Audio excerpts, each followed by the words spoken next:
My name is Calvin Matei. I do social media marketing. I'll talk to you today about process over ideas. And I think in social media, and I've been doing this for quite a while now, there's a lot of focus on tactics and little things that you could do. And even us, psychologically, it seems like by us seeking tactics and short little tricks that we could do and things like that, it seems like that's what we need to do to progress. It feels like it. It feels like progress when you find out some messenger trick and some cool little optimization hack, or you put the title on your videos and things like that, like those BuzzFeed videos with like titles and things like that. So it feels like when you get to those tactics, that's when you learn. If you extrapolate that on the long term, it's a really medium high risk, medium high return strategy. So in the long run, it's actually not sustainable. So I'll tell you some things you could do at the end, but most of my talk is going to be guided around some frameworks of thinking in your strategy that you can use and actually implement, and any ideas that you add to that process or system will get implemented and you'll be able to optimize and get better and better.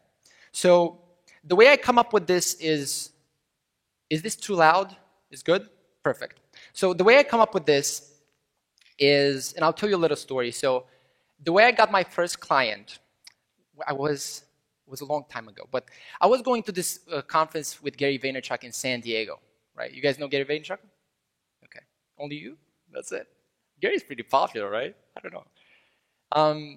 I was going to this conference with Gary in San Diego, and I thought about how can I get an interview with him. I have a podcast. I interview a lot of folks. I had Robert Kiyosaki on just recently. And I thought about how can I get him to do an interview with me. And because I didn't have an agency at the time.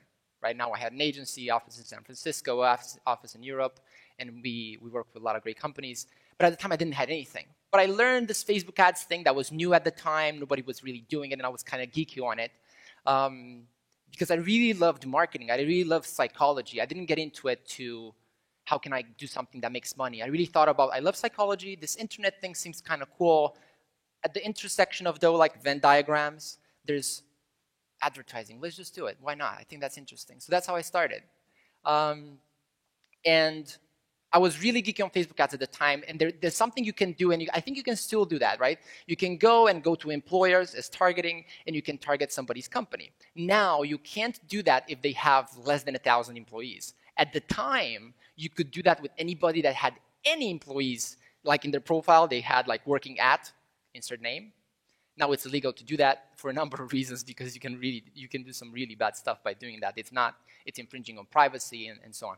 So what I did is I created a video in which I was, and this is the first video on my page. So if you Google my name on Facebook, my page will show up. And the first video is this video I made for Gary, right? So you can laugh if you want to do that later. I keep it there because it's good. So I made this video in which I was, hey Gary, I'm Calvin, I'm doing this, and I want to interview you, and all this. Like, I was really energetic and things like that because I thought that would catch his attention.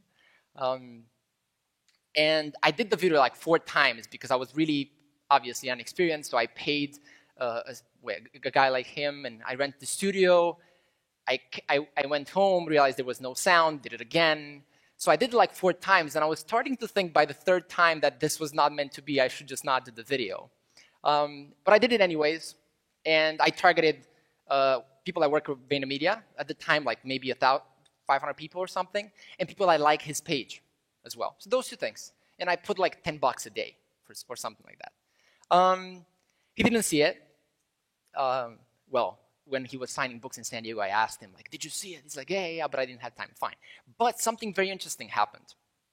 There was this guy named called Steven. You can still, if you go on my page, there's still the comment there, and that saw the video and thought it was very cool, and commented something like, hey, your targeting is wrong. I'm not working for VaynerMedia. You suck, or something. And I was like, oh, that's cool. And I'm very competitive. I used to be a professional ballroom dancer, so I'm very competitive. So whenever somebody's like saying those things with me, I'm kind of like, if you think like Conor McGregor, like I'm like that. But, well, he's better than me for sure. But, and And I was like, okay, what can I say to counterattack this thing? So I said, I thought about doing the kind thing and saying, well, I'm targeting his Facebook page as well, so that's why you're targeting. And I was about to add some extra swear words at the end of that, but I didn't because I'm a cool guy. So press send. And he replied, oh, cool, interesting. He messaged me, got a Skype call, my first client for $5,000 a month. And I was like, woo, this is easy, right? And I don't know about $5,000, but for me, it was a lot of money. I was like, my father works in construction. He builds bridges and houses, mostly like 300 units buildings. So he has hundreds and thousands of new employees, and he makes like 9% profit, right, before taxes. So there comes this guy, his son, and makes like 90% taxes, and comes out to him and is like, hey, Dad, I'm making $5,000. Like, what? And the first thing he asked me, and I think he still asks himself this question to this day, is, are you sure it's legal? Are you? And he keeps looking at the news with like Russian hackers. So he's like fully, hey, come over. When I was still at home, come over. Are you doing this? Please say you're not doing this, right? So any parent would probably resonate a little bit with that. So in any case, I got this for a client. I was really excited, and I didn't know any marketing at all, right? The only thing I had was really my empathy. Now looking back, in that moment, the only thing I thought I had was my drive and motivation, right? I think I was 17 at the time. And funnily enough, I was selling for, we were spending like $100,000 a month. That's a lot of money. And he was making like $500,000 a month. So I was like, again, this is easy. The reason I was winning really was because of the supply and demand competition of the platform. Anything that you really did 6 years ago on Facebook, it just worked, right?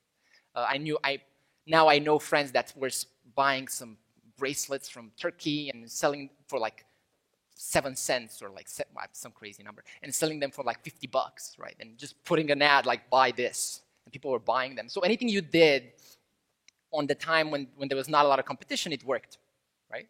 So in any case, so I did that, and then they referred me to some other people, and now I had this like agency, and I hired some really smart people, fortunately, thank God, because I was not experienced by any means, right? I didn't have any, well, I did went to college for marketing, but I don't know about you guys, but you don't really learn proper marketing in school that you can actually use in today's world.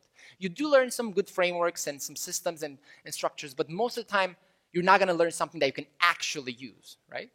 I don't know, how many of you guys have went to like traditional marketing education? Okay, was it useful? I don't know. Does that ever happen with anything else? Like you just give people $100,000? Like, was it useful? I don't know. It's like, just take my $100,000. That's weird, right? I don't know. We'll see about that bubble. That might be a bubble. But, well, it for sure is. Okay, so I got a lot of clients.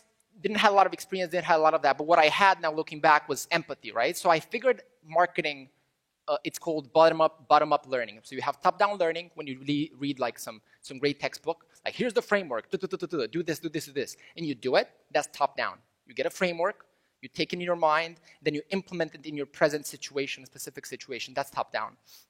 What I did, probably because I was, at one hand, very arrogant, and at one hand, not knowing and ignorant, I didn't want to learn other things. I wanted to figure it out myself, which is something I learned, again, in my competitive environment, which I'm not sure how good it was, but it proved out to be good at the end of the day. So I learned marketing very bottom-up. And now we have this big agency of about 20 people, and we're working mainly around personal branding because I love that. I do that almost naturally. Well, not almost naturally. That seems arrogant. But I like the personal branding stuff. And we do e-commerce as well. So what I'm going to show you today, that was a big introduction. What I'm going to show you today is what we've learned after spending, I think, maybe $20 million on Facebook advertising and Instagram and LinkedIn. And it's a framework. And if you look at it like that, it seems boring, right? But what I urge you to do is to take it, and I'm going to show you some little tactics and things at the end as well, and to really think about how can you take this stuff, and I'm going to have you the slides, so please don't be like, it's like like like a photo shoot every time I do these speeches. It's like guys, come on, there's the slides over there. So don't take 20 pictures, okay? Well, you can of me. Okay, that was a bad joke. I love it. There's this guy with bad jokes. Cool. So bottom up, learn these things, and now I'm putting them basically by spending a lot of time with some great people in my company that had a lot of experience. We put together a quasi-framework. And I'm really working on this to get it into something like a software for a number of reasons. But for now, it's a logical framework. That's how it's called. So it's kind of an if this then that type of thing that you can use. Okay. So I think let's do it. And I should have. Can I have my phone so I can track my time, or can you let me know? Okay. Who? Oh, cards. Cool. Okay. This is the slides. Please take it. Well, please take it if you want. There's DigiMarCon LA, and that's Bitly. 5, 4, 3. Smart. I see some people writing it down, some people taking pictures. One of them is more efficient. Guess who? Guess which one? Okay. Okay, this is me, fancy picture. Okay, state of social media. Okay, this is cool. So, how many of you guys, I promise this is not going to be only a stand-up. Okay, how many of you guys have been doing Facebook, let's say 3 years ago? Okay, 5 years ago. 10 years ago is not accurate. I think 8 is like max.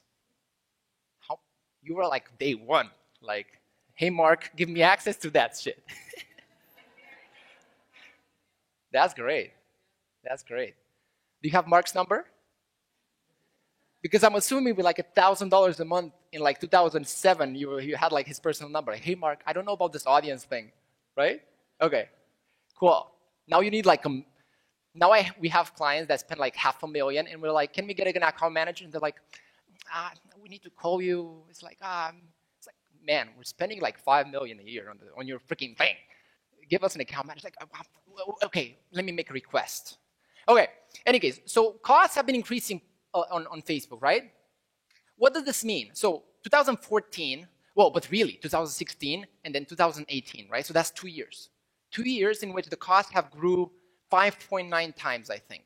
I'm just making that number up to sound smart, but I think it's about 6 times. Okay? So what does that mean? It means if you were selling a product 2 years ago and selling the same product now with the same profit margins, same all that stuff, you would pay 6 times as much for the same acquisition cost. Now you don't see it, but imagine it with me. Just put 10 more years on that. How does that look?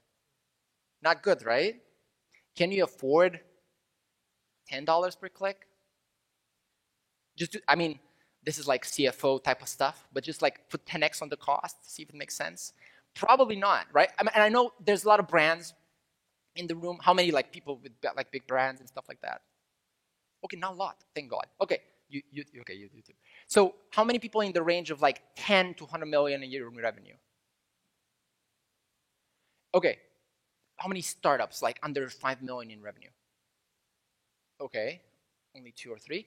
How many people above 100 million in revenue? Well, I missed. I'm not out of time. Okay, so this is the state of social, right? So the way that the platforms work is they go by supply and demand, right? This is a law of economics, pretty simple. How many people do you have paying for impressions, and how many impressions do you have available? That's why Facebook, so here's a principle. All these social media platforms, their main incentive is to keep you on the platform as much as possible. On the platform as much as possible. That's why when you add links that send people outside of the website, the organic reach will go down and things like that. So why is that? Because the more time, this is simple math, right? So the more time people spend on platforms like this, the more available impressions they have to sell to advertisers. Does that make sense? And also, the more engaged impressions they have, the more that's worth to advertisers. So that's why when you have a good piece of content that's on social, even though you're not promoting it, aka giving Mark money, which he loves a lot, they're still going to promote you and give you free advertising. Why is that? Because they care more. For them, the hierarchy of goals is, number one, satisfy the user, because without the user, they don't have a business. Number two, advertisers. And they're like battling between the like devil, like the two angels, right? Like the two devil and like, they're battling between them. But users need to be number one, because without users, they don't have a business. So if you keep that in mind, when you give value that much, and the more people on the platform, the harder it is to give that amount of value in order for you to strike through, to break through the competition and have free organic reach, right? Because the supply and demand on these platforms right now, and I need to go faster because there's like 50 slides on this thing. So the more people you have on the platform, right now the supply and demand equation on Facebook is really, really bad for organic reach. I think 0.04 is the average organic reach on a post. That's pretty low. On LinkedIn, it's 8%. Opportunity. Nobody listens to these things. Like, LinkedIn, who was that? I got my CV on LinkedIn. It's huge. Okay. Okay, so what does that mean is if you don't take your cost down with your ads, the only other solution you have is to increase your LCV, the amount of money you make per user that you acquire, right? So this is where, and this is confusing because not profitable is up and profitable is down. That's just the way the graph works, just be confusing. I got this from a great article. So what happened is when people were doing Facebook ads and all these things in 2014, things were working out, and then after the cost got more expensive, they started to not make money, like the drop shipping and like the glasses from China and all these things, right? Okay, and there's a huge, huge mess of people focusing on acquisition, and that's the real impact that you're getting by focusing on monetization, retention, and acquisition. So any unit of effort that you have, if you invest in acquisition, you'll get 3.332%. If you invest in monetization, you get 12.7, and if you invest in retention, you get 6.71. So by investing in monetization, which is making more from the same customers rather than acquisition, how do you do that? You upsell your existing customers with ads rather than getting new ones. You create content for them to increase their retention and their lifetime value over time rather than focusing on acquisition. The more you do that, the more impact you're going to get. So for businesses that are struggling, like they're looking at like social media and they're like, it's too expensive, what I urge you to do is to look at your monetization and retention metrics, to do content, ads around that. And that's going to create money for you to go later and spend on acquisition. But when you're looking at these big, well, the big tobacco, thank God, cannot do ads, really. Because if they could, it would be murder. Because, like, British American Tobacco has, like, $29,000 lifetime value per customer. Who of you has $29,000 value per customer? You can pay. They can give 1,000 packs of packs of cigarettes for free to get one customer. That's good for them. Do you have a business that's so good like that? Any case. Okay. So what's the solution? You can either be better, so take the existing efforts that you have and optimize them, or you can be different. That's rather funny.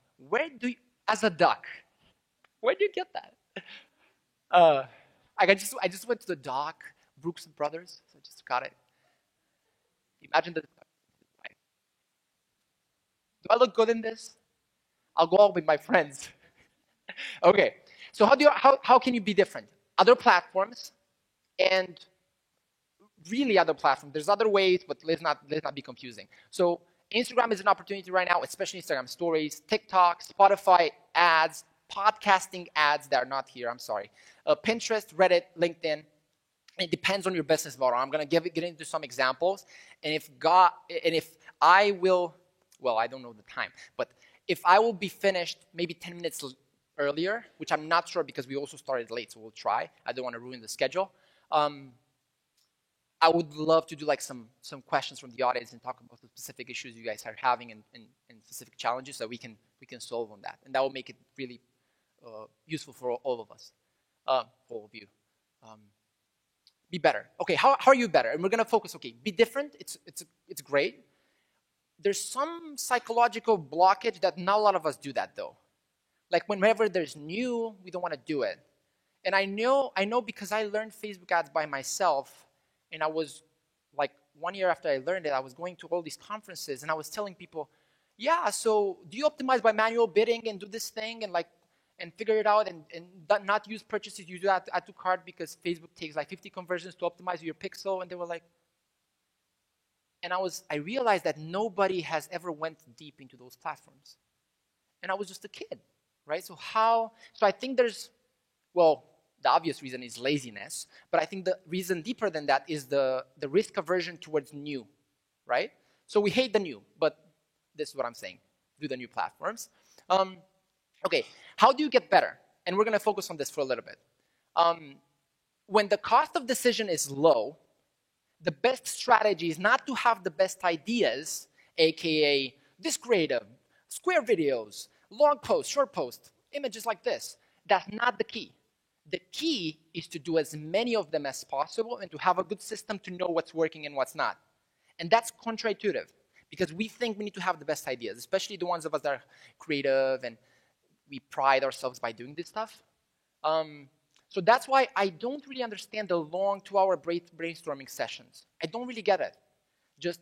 And most of the times, and I've been proved wrong, I think 8 out of 10 situations in which I thought I knew what's gonna work, I've been proved wrong.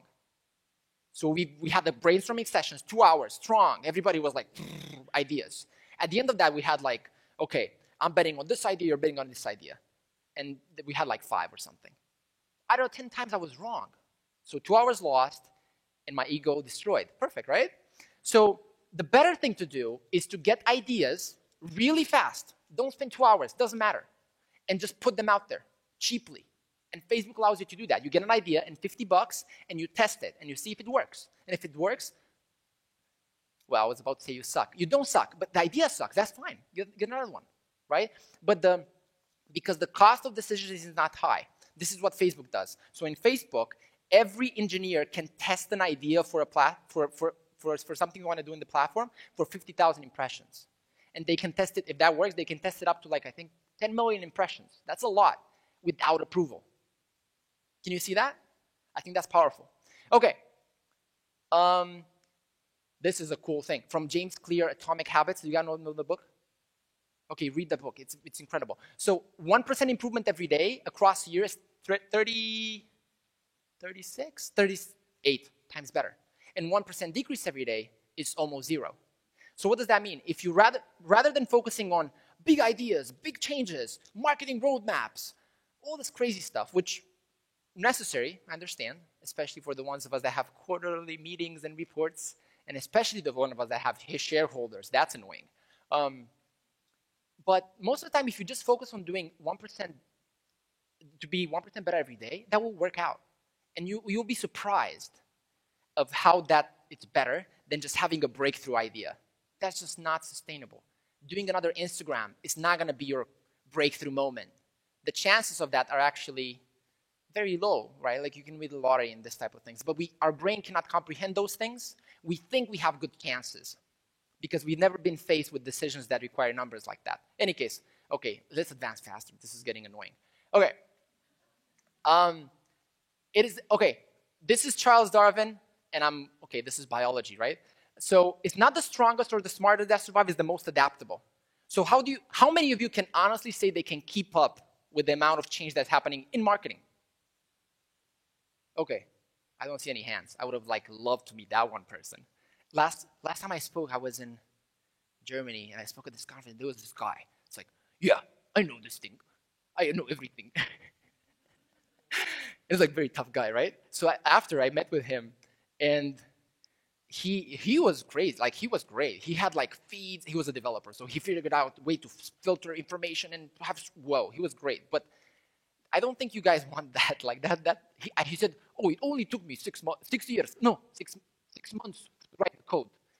And he had filtered articles that came by number of shares and things like that. So that was crazy. But in any case, never heard anybody that can essentially keep up. So what happens when you don't keep up is the environment changes and you don't.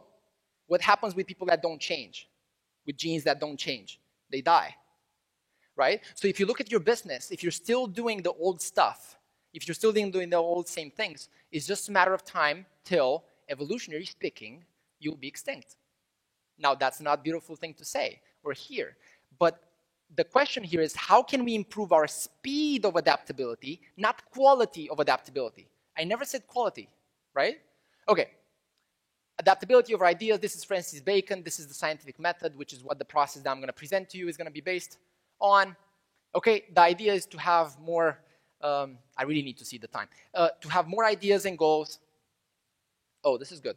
To have more ideas and goals, come into your marketing machine, and then you get outcomes. And the focus on this is not the ideas and goals, is the marketing machine. That's what most people don't have. They have great ideas. All of us have great ideas, right? Do this ad, do this content, let's try this. Without a good process in place, at least an incrementally good process, you're even if you have the most brilliant idea, it won't matter. And I know there's a lot of, like in different companies, you need to get approval and manager, but like there's all this bureaucracy that needs to happen for any marketing to happen, which is bad, obviously. So you can send these slides to your boss and my phone number. Be like, call this guy. Okay, here's what Jeff Bezos says. He basically says the same thing. Like if the cost of the decision is low, make as many as you can. Because unlike in baseball, I think he's talking about, the maximum amount of return is not capped. In business and in marketing, the maximum amount of return you can get if you hit a home run is almost infinite.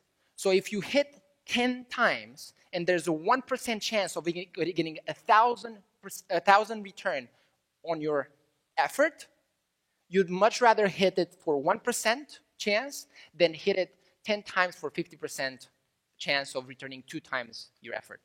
Does that make sense? So most systems in nature are capped. You have a maximum amount of return of 5 times or 10 times, right? When you play basketball, like let's say you play football or soccer, whatever. Well, let's play. I'm a European guy, so soccer, right? Let's say you hit the ball like 30 miles per hour with your speed. If you really improve, you can get 45 miles an hour. Your muscular speed of hitting the ball, but you couldn't possibly get to 1,000 miles per hour hitting the ball, right? In information systems you can hit the ball and the ball will have like 1,000 miles per hour. So you'd much rather focus on those. Okay, so that's why it's better to have that. This is the mismatch thing. Okay, here's the process. So there's 4 steps and it's based on the scientific method. And again, logic process, there's gonna be adaptation that needs to happen for statistical significance and all the other cool stuff that my tech people crave about. Okay, so first thing that you do, technically, is you figure out where you are, point B, where you want to go, point A, where you want to go, point B. That's discovery, number 1. And you figure out what that really means. And this is where we are, this is where we're going. Where we're going means $100,000 more in sales, $1 million more in sales, and that's measured by 1,000 new orders with an average order value of 1,000 per customer in 3 months. So that's 333 a month or something. So this is called OKRs, objectives and key results. You have an objective that's accomplished when you accomplish the key results. So this is the first step. Where are we? Where do we want to go? Point B. And how do we know if we're getting closer to that? And how do we know if we're getting closer to that is the trick. Because you might say, yeah, we want to improve sales by $1 million. How do you know you're getting closer? Because it's not going to be a jump from here to $1 million. It's going to be a sequence of stepping stones. I think that's a good technical term. Stepping stones that are more like this rather than this between point A and point B. Okay, next step you do is you look at you create a strategy. Right, strategy. Love the word. The first conference I went after like a year and a half of having my agency, I didn't went to any conference, right? So any conferences. So I went to my first conference, I think 1 year and a half in. So I think we've spent by that time like $1.5 million in Facebook ads. That was a lot of money back then to be spending on ads, right? And I went to this conference and I couldn't understand what they really meant by strategy. I know that might seem crazy, but they just kept saying strategy. And I was like, what does that really mean? Didn't mean anything to me. Any case, for you guys, you're smart, probably means something. But what you're doing is you're projecting, how can I get from point A to point B? Okay? And you're creating a series of milestones. Then what you're doing is you're implementing the first milestone, and then at the end of that, after implementation, you're gonna look at what you've done and see, has it gotten me closer to point B? Yes or no? If yes, how can I learn and do more of that? If no, how can I learn and do less of that? And the analysis thing is something that we don't systematically do. Okay, so this is the process, looks cool. Discovery, this is what we talked about. This is where you do your profiles, your brand messaging, your strategy, your journey, your avatars, whatever you call them, avatars, ideal customer profile, there's a lot of names. Okay, this is an idea of a customer journey, and I have a link, and in the slides you're gonna be able to get it. And this is most of, I don't know if it's ghetto or not, but this is mostly how we do our strategies in this spreadsheet. That's simple, right? So we take this spreadsheet and we're like, and we have, it's maybe 2 times as big, the one we actually use for our strategy, but I thought that would be unnecessarily complicated for this. If you email me, I can give it to you if you want. I love complicated.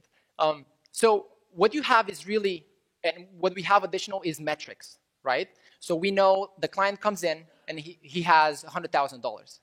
And their maximum cost per acquisition they can pay is $50 per new customer, let's say.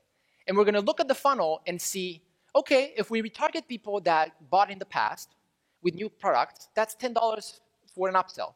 Okay, that's an infinite return because we can spend that all day long. But there's a cap because they only have 100,000 customers. So there's an end to that line.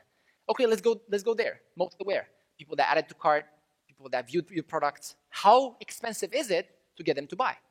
Well, we can target them with some testimonials or some proof of use, right? Some people that are using your cream and seeing the results. Let's target them with those. How expensive is it? $20. Oh, still a long way till 50. That's great. Okay, we go there. So as we go down the funnel, it's more and more expensive, okay? So we use this to see where should we focus our attention. I know, might be simple. And we do types of content, audiences, whether they're thinking, customer thoughts, and then we use this and implement it. That's easy, right? So you can use this if you want. Customer journey, this is another way. This is fancier. Strategy. Okay, this is the most important step. And after this, I'm going to go a little bit faster and get to some tactical ideas. So you have your goals and KPIs, and then you come up with the technical term hypotheses. And this is where people are like, I have an idea. You have a hypothesis, right? You have something that could work, but generally speaking, it's probably wrong, but it doesn't matter, right? So you have something that could work. So you come up with your hypotheses, then you filter them by priority, impact, by effort, by resources. Can you do it, right? Can you do it? That's a question. And a lot of the creative people don't have any sense, any attachment to limitation, to material limitation, right? So I don't know if you've been to like these brainstorming sessions, like the creatives come up with like, so we're gonna have a helicopter. It's like, it's gonna do this. It's gonna fall right in, and Angelina Jolie's gonna stay like this. And it's like, dude, we have like $5,000. Like, how are we gonna do that? So resources, it's an issue, right? Okay, and what you're gonna do is you develop your hypotheses, and I'm gonna have some examples, and then you decide on best practices and experimentation mix. Here's what that means. Stuff that worked in the past is a best practice. It's a theory now. And the definition of a theory is something that hasn't been proved wrong yet, right? A law, it's something that's ultimately true. And you decide based on how much can you spend. You decide I'm going to have more experiments, so stuff that I don't know if it's going to work, but I'm willing to try it. And that mix with stuff that I know works. What most of us do is we either do 100% best practices and stuff that we know works, which by definition will get us a lower return, right? Because they work, and by definition, other people are doing them as well, most likely, right? Or they do 100% experimentation. Very few of us, if you think about it, do a good qualitatively and quantitatively mix of both, which is key, because the experiments will show return in the future.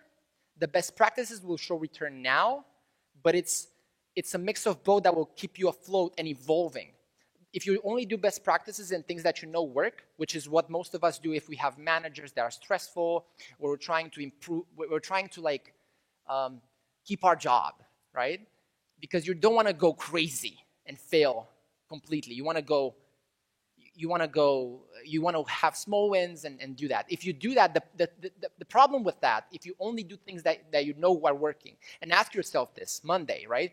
I'm sure you're going to have more I'm sure you have a ton of notes, probably more notes from other talks because I've been saying a lot of stories and jokes. But if you have your ideas, and if on Monday, the ideas that you want to implement, if you ask yourself, do I know if it's going to work? If the answer is yes, then you're doing that. And most of us are doing that. We're filtering reality by risk aversion, which is natural, right? Okay, so you decide on your mix and you create your strategy plan. This is a good example, right? Goal, KPI. So if you get the KPIs, you get the goal, okay? That's the definition of a KPI. Strategy, okay, this is the process. So you have your data, you come up with ideas from your data. You come up with ideas from your backlog of ideas, like from the past. That's like 200 pages in most companies. And other ideas that you might come. You create your potential hypothesis, you filter them, and then you do a structured hypothesis, which is, if I do this to target market or some other variables, this will happen. That's how a hypothesis should be like. And I have a lot of, for example, our interns. They come in and is like, hey man, you know what? And they're mostly like this, very confident. I like it a lot. Like the 16-year-olds. They're like, hey man, so here's what we need to do. Like, you know what we're doing? Skip that.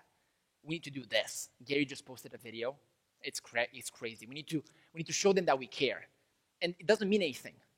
How I would like it to be is like, hey man, if we change our copy structure to include words that would match the feeling of us caring about our customer, then I will assume that the click rate is going to be 50% higher. I would love that, but it doesn't happen. Even though we do like this training with them. Most of them get fired after that. You're not an intern potential audience, so I can tell you this.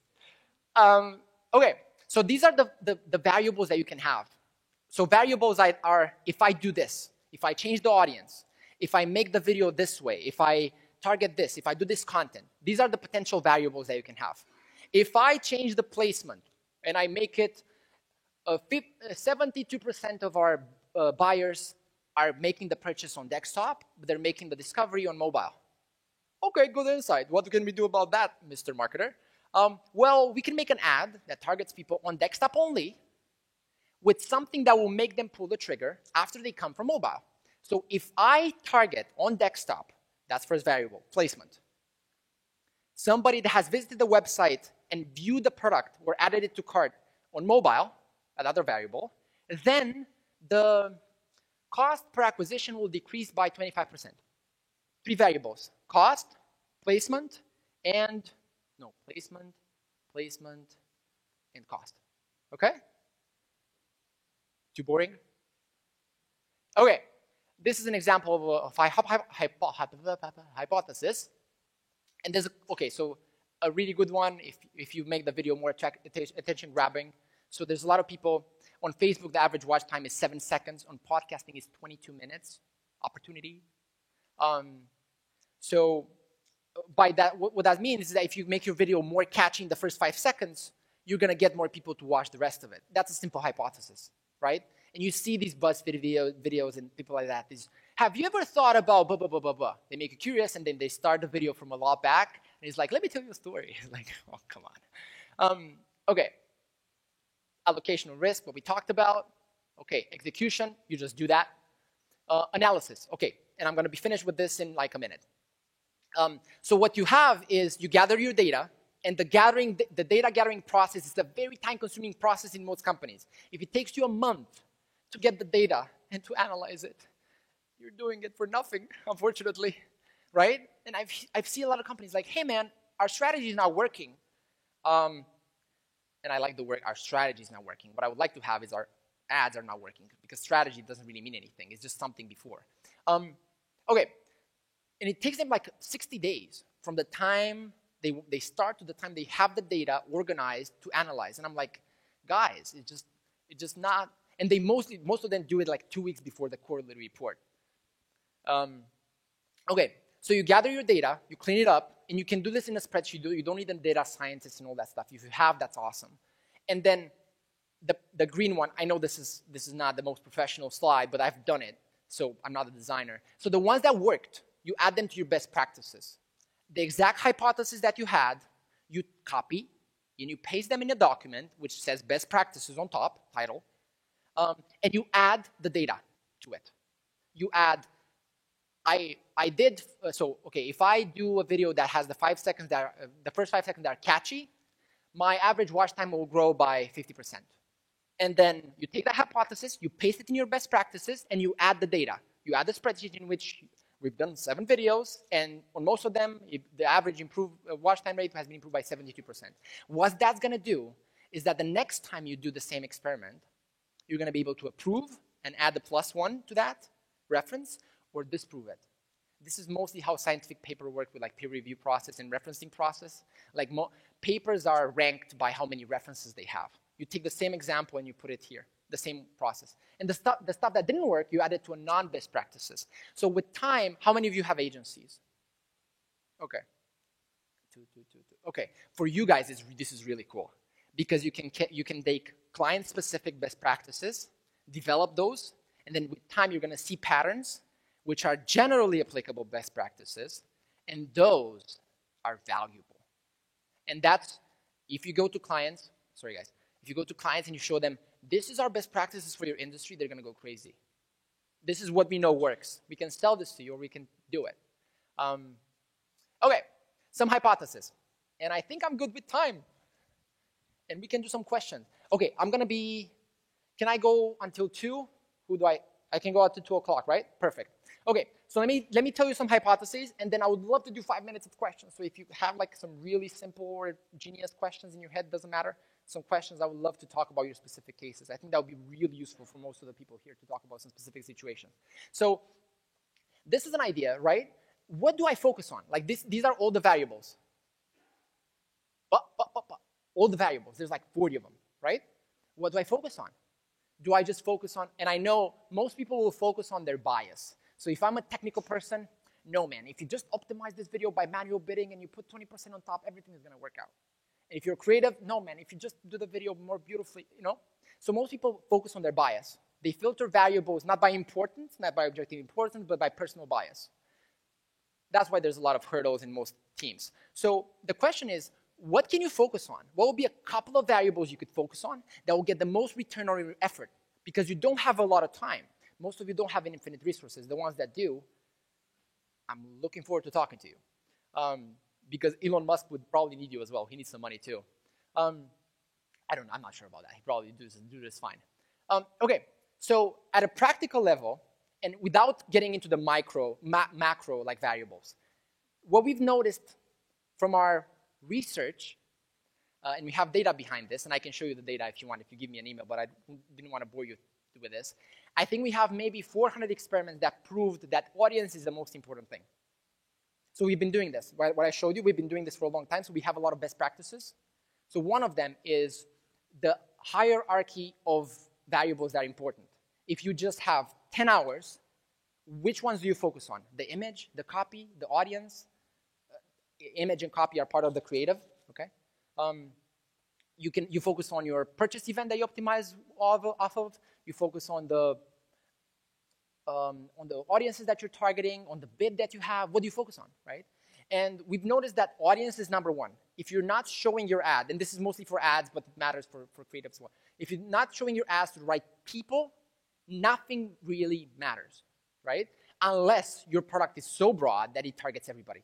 Like if you're selling chips or like soda, then your audience is really everybody, so the only thing you need to do is just put it out, right? Then audience, because it's everybody, just excludes itself out of this rule. Then, if you have the right audience, the most important thing is the creative. Ooh, and most people say creative, creative, creative. I do agree, but if it's not with the right audience, it doesn't matter.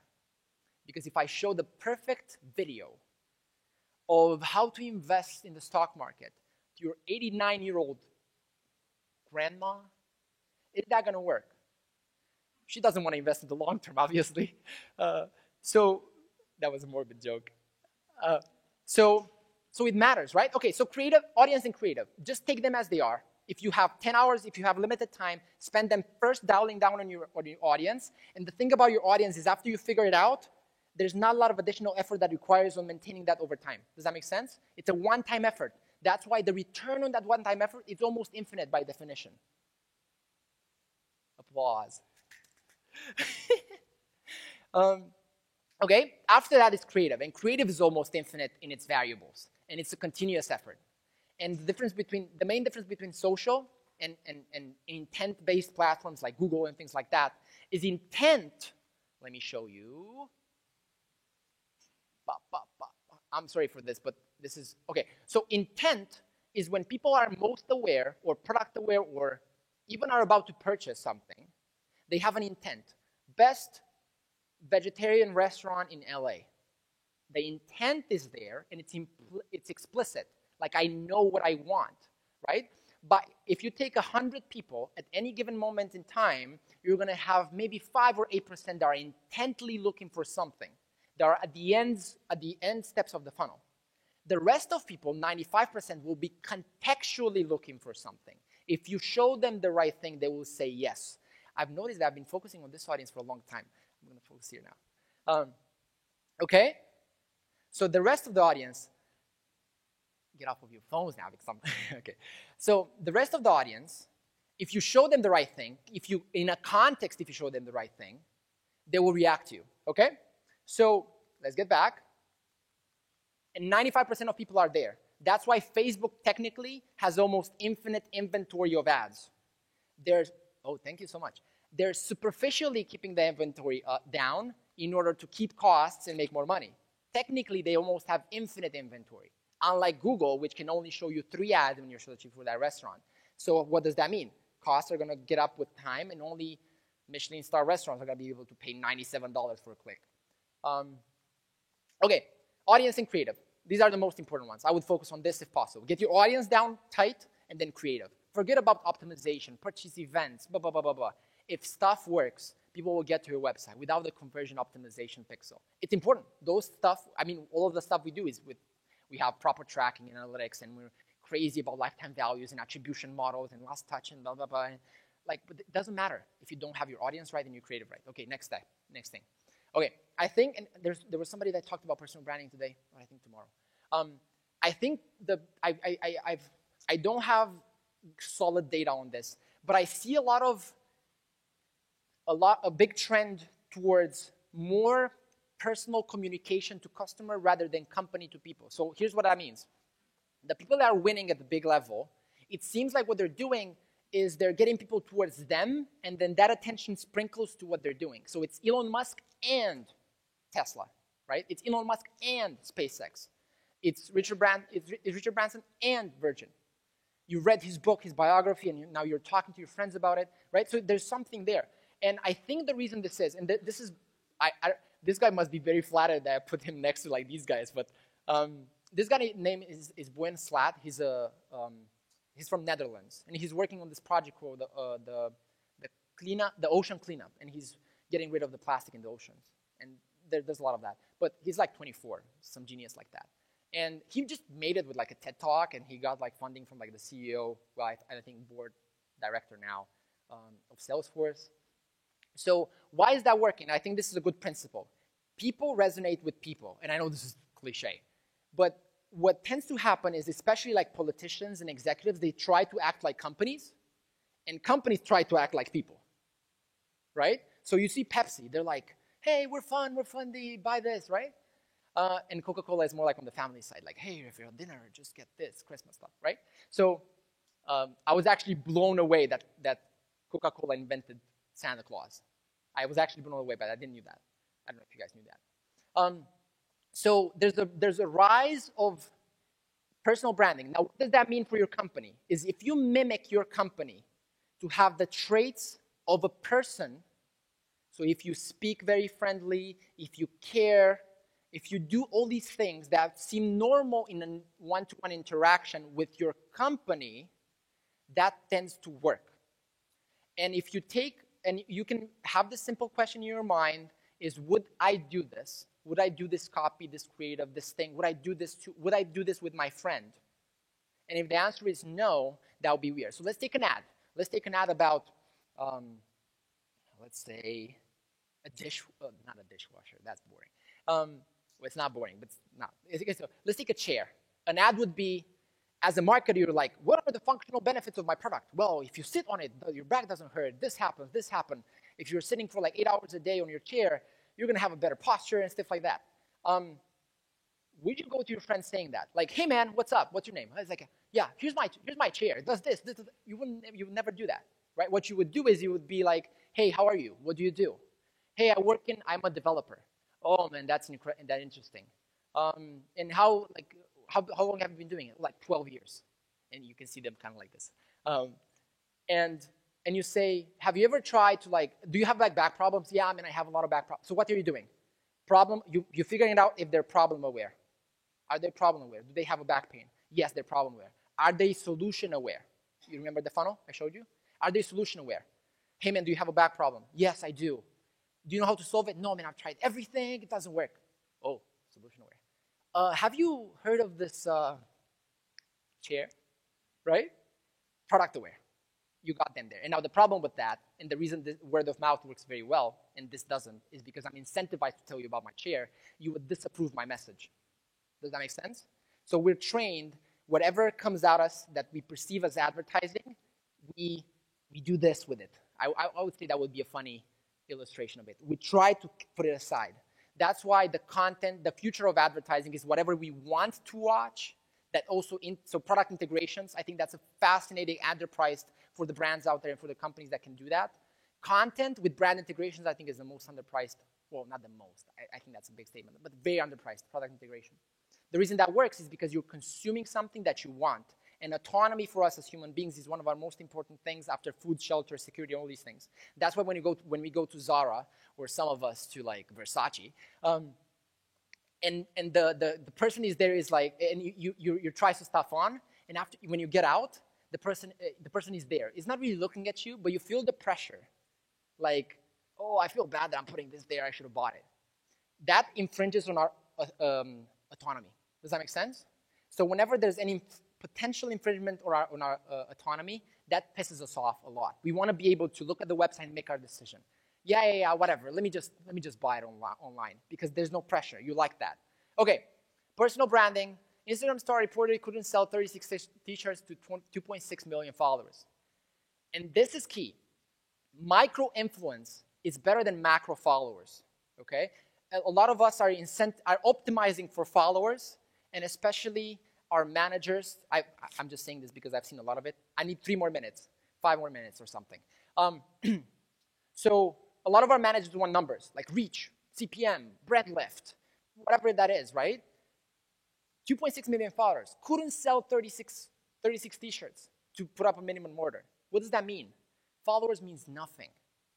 Depth of relationship means everything. Why? Because that's how we act as human beings. I know we get that. Are we doing it? We're not. Mic drop. Or water drop. Okay, here's a B2B. Okay, so that's that. Here's a good strategy for personal branding for B2B marketing. And this is something that you're not going to have a lot of followers, but you're going to have a lot of influence. Okay? So you combine podcasting with LinkedIn with a spreadsheet of potential prospects. That's what that is. So you take your prospects and you do a podcast, business development stories. Okay? I'm hoping, how many people in B2B? Only a couple. Okay. This works also if you're a student, employee, and you want to get a better salary or better job. If you do this, I don't have any statistical significance, obviously, but I bet that you're going to have your salary raised in the next 12 months because people are going to get scared that you're going to get another job. Sorry for the employers. Okay, so here's how you do this. For example, this is Treehouse. I think they're a very good example of this. They teach people how to do code, right? So who's their target market? VP of product, technical managers, maybe human resources, probably. So what they're doing is they have a podcast called Engineering People Podcast, where they invite VP of engineering, and then one that's called Change Wave, when they invite engineering, product, HR, right? So what they're doing is they're taking their prospects list, they're inviting them to podcasts, which are very niched, and people come to podcasts with no listeners. Trust me on that, because that's the number one excuse I've made. But how can I invite people to podcasts if I don't have any listeners? Try it. Send 10 invites. Make let's say your target market is VP of marketing, let's say. Make a podcast about VP of marketing people and invite 10 of them. If 5 of them won't, and don't mention your downloads, mention we just started this podcast with this mission, here's what we're doing, and we would really love to have you on because X, Y, and Z reasons. 5 of them will say yes because our ego is actually bigger than we think. But it doesn't matter, it works. Okay, so that's what they're doing. This is their founder, so they're combining LinkedIn as well there. And what you're doing with LinkedIn is you can tag people. So you take your same prospects of client prospects, you can tag them into posts, you can engage with them on LinkedIn. And if you do that for a year, right, as an executive, as a business, well, it works better if you're a founder or CEO, but they probably won't do this. It will work. And this works with anybody. For example, that's a comedian over to the left.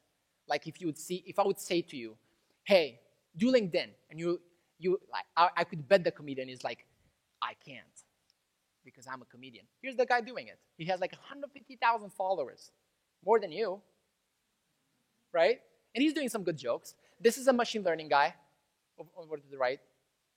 It works. And the supply and demand on LinkedIn is very good. So B2B, do LinkedIn. Okay, go faster. Okay, another really good trick, so I'm out of personal branding, next thing, is Messenger. This is like tactics that work, okay? That's where we are right now. Messenger. These are some stuff that we did, I think, in March, and we've been doing this for a long time. 80% open rates, 15% click-through rates. When did you get this on email? Like 2002, right? And then supply and demand, more content, same people, obviously the rest response rates. Okay, so do Messenger. This is ManyChat, this is using ManyChat, and the way we've gotten these people into the list is the following. We've taken places in the funnel where people were coming in anyways. For example, people were signing up for something, and on the thank you page of that, we were saying, hey, also receive notifications on Messenger. Oof, click this button. So we weren't doing ads to Messenger. That's not what we were doing. We were taking places in the funnel on our website where people were coming anyways, and then we said, hey, get your goal, your notification that you want, also on Messenger. And we got like, I think this one has like 100,000 people on it. And that will be equivalent to 5 or 6 times the email list. So if you have 100,000 people on your Messenger right now, that's worth 500,000 people on your email list, because 20% open rate versus 80%, 4 times, right? Okay, another thing, human marketing, look at Netflix. They act like a 16-year-old girl. It's great. I know I watch Netflix. I'm not a 16-year-old girl. You guys do too. But the vast percentage of people that are on Instagram and is in the target market is 16-year-old girls. So look what they're doing. It's like, hey, laughing all over his Instagram, pure joy. It's like they're putting funky comments, and they're acting like a human being, is what they would normally do in a conversation with not a 16-year-old, right? They're like cool memes, and this is their feed. It really looks like a 16-year-old. Right? And like cool GIFs and memes and quotes and funny things. So how can you do something like this for your company, right? If you sell, what are those things that you I don't know the name of this. Jackhammer? Okay, so here's an ad, right? You're selling Jackhammer. What's boring? Jackhammers, right? Here's an ad. You can do, here's the Jackhammer, 1,000 rotations per second, and it does this and does that, functional. Another ad is, you just do a video that's 10 seconds with a loop of somebody just doing like this, and you make it very funny. Which one would work better? The other one. Why is that? Because people seek entertainment on these platforms, and you would get people in your target market by their entertainment need, and then you make them aware of your product. That's a lot better than the other one, the opposite spectrum. Okay, this is Will Smith. He's the king of social media. I haven't seen anybody, especially as old as he is, like he's like 52 or something, 50? I think he's 50. And he's killing it. He definitely acts like a 16-year-old, which is great. So he's killing it on social. None of his stuff looks like advertising, and a lot of it is in a lot of ways. Okay, content framework. You want to look for something that intersects cultural trends and engagement with your product benefits. So here's an example. This is Lemonade. And they're selling insurance, right? You wouldn't think that's easy to do on social. Here's what they're doing. They're taking products and they're putting them in paint, right? And they're taking them out. And here's the thing. So 21,000 followers, 66,000 views on an insurance company. Why is that? Because something that's engaging on Facebook is satisfying posts. What's the paint thing? It's satisfying, right? So people are looking for that. And they're intersecting that with something that their product does, which is protect items, insurance. They combine those two, and now you have something very interesting. And that's how you do social media for insurance. And I know their social media team, they didn't know what they were doing. They just did it, and it just worked. But you can do it on purpose. Okay. This is another thing. This is actually pun intended. No, pun intended. This is self-serving, but this is one of our clients, Jordan Peterson. He's kind of a controversial guy, but I love him. And what he has, look at that thing. He has 100,000 likes on 750,000 followers. No promotion. I know this. I can show you on his feed. How do you get that? How do you get that? 100,000, and that post has like 600,000 people reached, out of which only 3% were not following him. So almost everybody that follows him were reached with that post, which is not a special post. Why is that?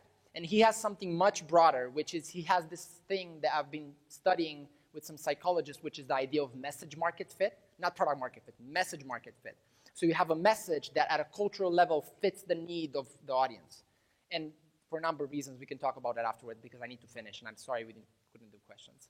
Okay, this is another way to create content, but I talked about this. How do you invest in time? Okay, that's the last one. Thank God. This guy has been talking for a long time. Okay, how do you invest your time? You see tactics, strategies, principles, right? So you try a video, 5 seconds, catchy, that works. That's a tactic. What's the principle behind that? The principle is if you do something that catches people's attention, then they're more likely to, obviously because you have their attention, you have more time to convince them to, that's a long hypothesis. But my point is, because I'm getting tired as well, so you're trying things at a tactical level, and what you want to do is abstract principles out of that. Best practices, theories, right? And the thing is, the speed of change goes from down to up. So tactics change very fast, every week. Algorithm changes, this happened, Facebook is dead. Oh, I love the is dead thing is like everywhere. It's like Google is dead, Facebook is dead. I don't know, man, I feel like in a graveyard over here. Like everything is dead. Is not. So the speed of change increases from bottom to the top. At the same time, the value over time decreases from top to bottom over time. So what you're buying, if you're doing a lot of tactics with no significant process or theories in place to sustain that, what you're doing is you're investing your time in depreciating assets. Does that make sense? So you're buying a car, and with time, it's going to go down in price. By the second you buy it, actually goes down 25% or something, right? What you're doing, and if you invest in principles, is you're going to be able to use them for much longer, because by definition, they're easily transferable to other situations. So you're investing in an appreciating asset. Okay, if you extrapolate the time, appreciating asset, you're going to end up with nothing on the tactics side, and you're going to end up with everything on the principle side. Okay, that's it. This is a link. QR code, you can scan it, and you have all my social media and email and stuff like that. Whatever it is I can help you with. Sorry, I couldn't go do questions. Did I went over time too much? But in any case. You win the award. Okay, 10 seconds.